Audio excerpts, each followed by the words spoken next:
The familiar scent of disinfectant and sweat hits my nostrils as I push through the heavy glass doors of my gym, the rhythmic thumping of music and the clanking of weights creating the white noise that has become the soundtrack of my Friday nights, and I feel the tension of the work week begin to melt from my shoulders as I scan my membership card and make my way toward the locker room, because this is my sanctuary. This is where I come to escape the relentless demands of a stressful job that leaves me mentally drained and emotionally depleted. This is where I can lose myself in the simple, primal satisfaction of moving heavy objects and pushing my body to its limits, and I have always prided myself on being the kind of gym goer who minds his own business, who keeps his head down, who focuses on his own workout without letting his eyes wander or his attention drift, because I know the unwritten rules of gym etiquette. I know that the gym is not a dating pool. I know that women come here to work out, not to be approached or ogled or hit on, and I have always respected that boundary, always maintained that professional detachment, always kept my interactions with fellow gym goers to the occasional polite nod or brief acknowledgement of someone waiting for the same machine. But then she started showing up on Friday nights, and everything I thought I knew about my own discipline and focus has been thrown into chaotic disarray.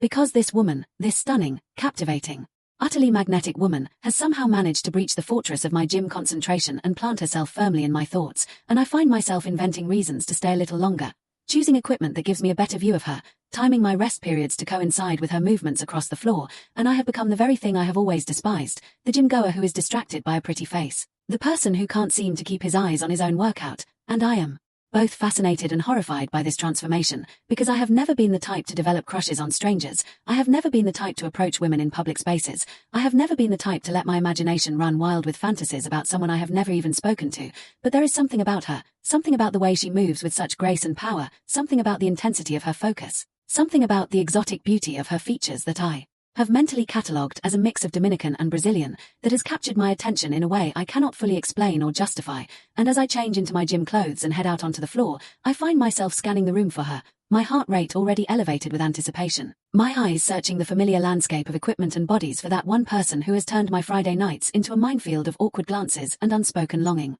She is already there, of course, because she is always there on Friday nights, as reliable as the setting sun, and I watch her from across the room as she warms up on the elliptical, her movements fluid and controlled, her expression one of intense concentration that makes her seem almost unapproachable, almost untouchable, and I feel that familiar pang of longing mixed with the bitter taste of self-doubt, because I am 90% sure that she is not interested in me, that she has never even noticed me, that the glances I have caught and interpreted as possibly meaningful are just the random movements of her eyes as she surveys the gym, and I replay the evidence in my mind like a prosecutor building a case. She has never smiled at me, not once, not even a hint of a smile, not even a polite acknowledgement of my existence, and we have walked past each other on several occasions, our paths crossing in the narrow corridors between equipment, and she has never so much as met my gaze or offered the kind of casual recognition that strangers sometimes exchange in shared spaces, and this seems like a fairly clear signal, a fairly unambiguous indication that she is not interested, that she does not want to be approached, that she is here to work out and not to socialize, and I think about all the advice I have read about approaching women at the gym, all the warnings about how it is almost always a bad idea, about how women are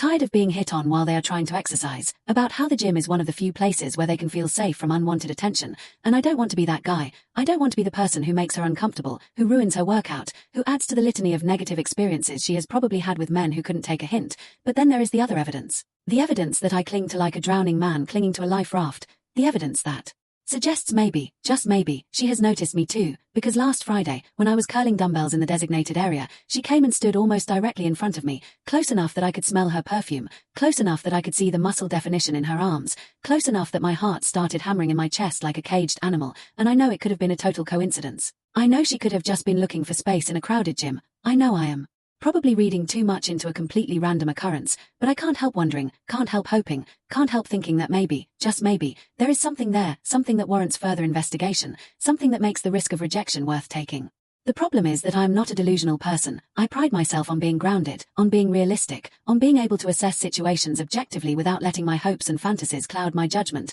and when I look at this situation objectively, the evidence seems overwhelmingly stacked against me. Because she is objectively out of my league, she is the kind of woman who turns heads wherever she goes, who probably has men falling over themselves to get her attention, who could have anyone she wanted, and I am just a regular guy, not ugly but not remarkably handsome either, in decent shape but not a fitness model, with a good job but not a six-figure salary, and I know that the kind of woman who looks like her is probably used to attention from men who are more confident, more successful, more conventionally attractive than I am, and it seems almost arrogant of me to think that I would even have a chance with her, to think that she would even notice someone like me, to think that I could ever be worthy of her attention, and yet there is that small voice in the back of my mind, the voice that refuses to be silenced, the voice that whispers that you miss 100% of the shots you don't take, that the worst she can say is no, that regret is worse than rejection, and I find myself caught in the classic dilemma of the would-be romantic, torn between the fear of rejection and the fear of never knowing what could have been, between the desire to respect her space and the overwhelming urge to just say hello, to introduce myself, to see if there is any spark of connection, to find out if the fantasy I have constructed in my mind has any basis in reality.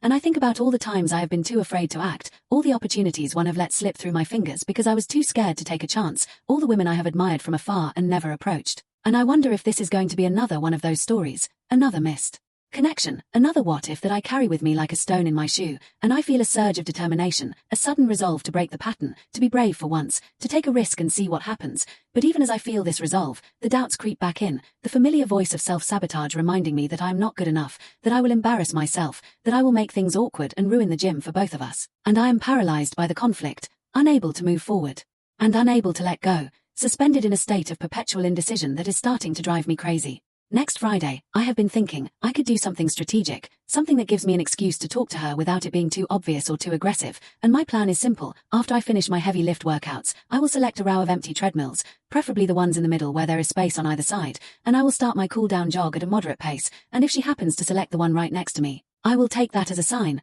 I will turn to her and say something casual, something low pressure, something like hi or how's your workout going, just a simple acknowledgement of her presence, and if she responds positively, if she smiles or engages in conversation, then I will take that as permission to continue, to ask her name, to see if there is any chemistry between us. But if she gives me a cold look or a short, dismissive response, I will take that as my cue to back off, to retreat into my own space, to accept that she is not interested and move on with my life. And this plan seems reasonable, seems respectful, seems like a way to test the waters without being creepy or pushy, and I have been rehearsing it in my mind all week, imagining the different scenarios, preparing myself for the different outcomes, and I feel a sense of calm, a sense of having a strategy, a sense of being in control of the situation. But even as I feel this calm, I know that reality is never as simple as the scenarios we imagine. I know that the actual moment will be fraught with anxiety and awkwardness. I know that my carefully rehearsed words will probably come out as a bumbling mess. I know that I will probably overthink every single detail and end up making things worse, and I wonder if I am just setting myself up for failure, if I am just creating a situation that will lead to embarrassment and regret, if I should just forget about this whole idea and focus on working out,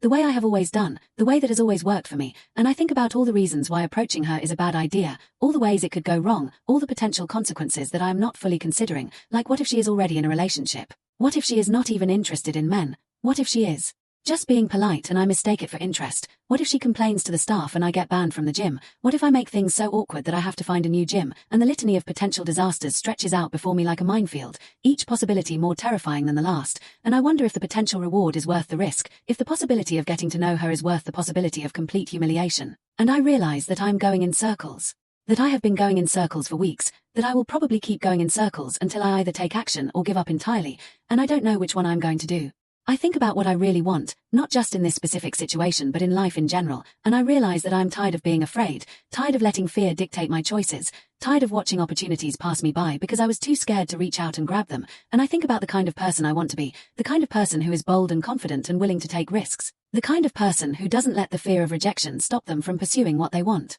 And I realize that I have a choice. I can continue to play it safe, to stay in my comfort zone, to maintain the status quo, or I can take a chance. I can step into the unknown. I can risk embarrassment and rejection for the possibility of something wonderful. And I know that the version of myself that I want to be would take the chance, would be brave, would risk the fall for the chance to fly. And I feel a surge of determination, a commitment to follow through with my plan next Friday, to say hello to her, to see what happens, to accept whatever outcome occurs with grace and dignity, because even if she rejects me, even if she is not interested, even if I make a fool of myself, I will have done something, I will have tried, I will have faced my fear and come out the other side, and that is worth something, that is growth, that is progress, that is the kind of person I want to be, and I think about the worst case scenario, and I realize that even the worst case scenario is not that bad. So she rejects me, so she is not interested, so things are awkward for a few days, eventually the awkwardness will fade, eventually I will move on, eventually this will be a funny story I tell my friends, and I will not have lost anything except the fantasy that I have been building in my mind, and maybe that fantasy was never real anyway, maybe it was just a projection of my own desires,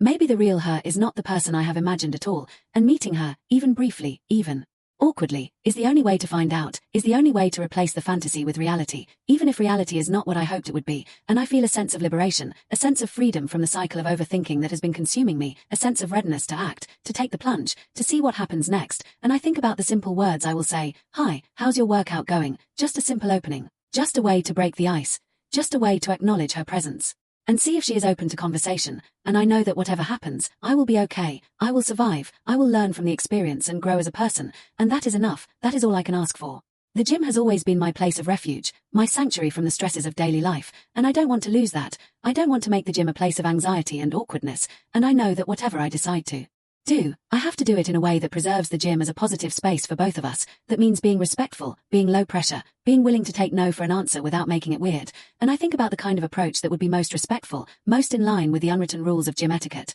and I realize that the treadmill idea is actually a good one. It's low commitment. It's easy to disengage if things don't go well. It's a neutral space where we are both doing our own thing, and a brief conversation is not too intrusive, and I feel more confident about the plan, more sure that it is the right approach, and I think about the timing, about when exactly I should say something, and I decide that I will wait until we have both been on the treadmills for a few minutes, until there has been a natural lull in our movements, and then I will turn to her with a smile and say something casual, something like, "Hey, I've seen you here a lot on Friday nights. I'm really impressed with your consistency," or just a simple hi. I don't want to overthink the words, I just want to be genuine, to be myself, to see if there is a connection, and I know that if she is interested, it won't really matter what I say, as long as I am respectful and authentic, and if she is not interested, it won't matter what I say either, because nothing I say will make her interested if she is not already, and that realization takes a lot of pressure off. It makes me realize that I don't have to be perfect, I don't have to say the exact right thing, I just have to be brave enough to try, to put myself out there, to take the risk, and whatever happens, happens, and I will deal with it, and I will be okay, and I think about the possibility that she might actually be interested, that she might actually respond positively, that she might actually want to talk to me, and I feel a flutter of excitement, a glimmer of hope, a vision of a future where this shy, cautious, uncertain version of me somehow manages to connect with this beautiful, enigmatic woman, and it seems almost too good to be true, almost like a fantasy, but I also know that stranger things have happened, that people connect in the most unexpected ways, that sometimes the things we are most afraid of turn out to be the best things that have ever happened to us, and I don't want to miss out on that possibility. I don't want to be the person who played it safe and never knew what could have been. And so I make my decision, I commit to next Friday, I commit to saying hello, I commit to being brave, and I feel a sense of peace, a sense of closure to the weeks of agonizing indecision, a sense of readiness to face whatever comes, and I take a deep breath, and I look around the gym, and I see her across the room, and I smile to myself, and I think about next Friday, and I feel a mix of excitement and fear and hope and everything in between. And I know that whatever happens, I will be glad that I tried, glad that I was brave, glad that I didn't let my fear stop me, because that is what life is about, taking chances, stepping into the unknown, being willing to risk it all for the chance at something beautiful, and I think about the worst case scenario again, and it doesn't seem so bad anymore, because even rejection is better than regret, even embarrassment is better than wondering what if, and I feel ready, I feel prepared. I feel like I'm finally, after all these weeks, ready to take that step.